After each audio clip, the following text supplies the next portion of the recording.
John, now you've had a bit of time to reflect on it. How do you look back on that game against Croatia, and how good was that performance? I think it was a great performance and a well-needed performance as well. You know, it's definitely a step forward. Of late, we've not been performing too well, home or away. So great to go there and get a great result, and the performance to go with it as well. But you know that we still know there's a lot of points to be played for in this group, and you know it's still going to be a tough task. How much do you think that England have turned a corner now? Well, hopefully we have. I think the fans were getting frustrated, and rightly so, because as I said, the performances and results haven't been there the last 2 years.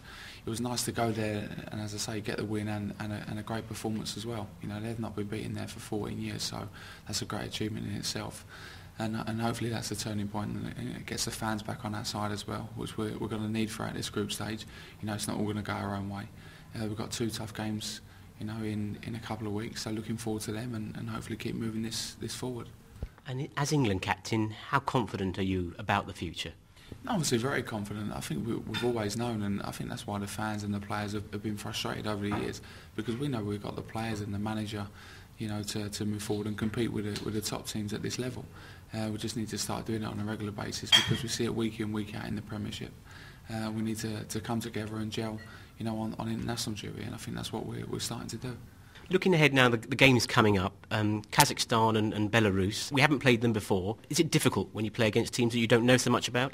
Yeah, I think so. I think, you know, we've got the knowledge to speak to other players. You know, Portugal played them both a couple of times, and they've got the experience. So we've been speaking to the Portuguese players and other players. The French players have played them. So you know, we found out little bits, but that's when the manager sort of comes into his own whilst we're away. You know, we've got a 10-day period when we're away, and he sort of gives us all the details and briefs us on their strengths and weaknesses, and we sort of go over their team. How fair would it be to say that, having beaten Croatia so well, that to not win against Kazakhstan would be a bit of a disaster really for England? It's important you follow that result up. No, absolutely. We have to build on it, but let's not get carried away. You know, as I said, it was one performance, and we need to continue this over the course of the whole campaign. Hopefully that's the start of getting the fans back on our side, and we'll see their support again at Wembley.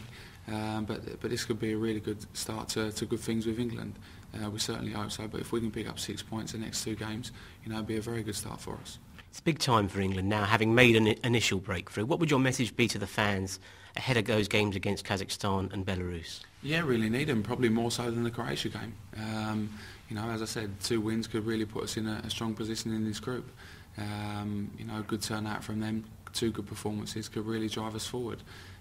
You know we've got to play our part as well and get the right results. If we can do that, you know, we're all going to be happy and hopefully move forward together.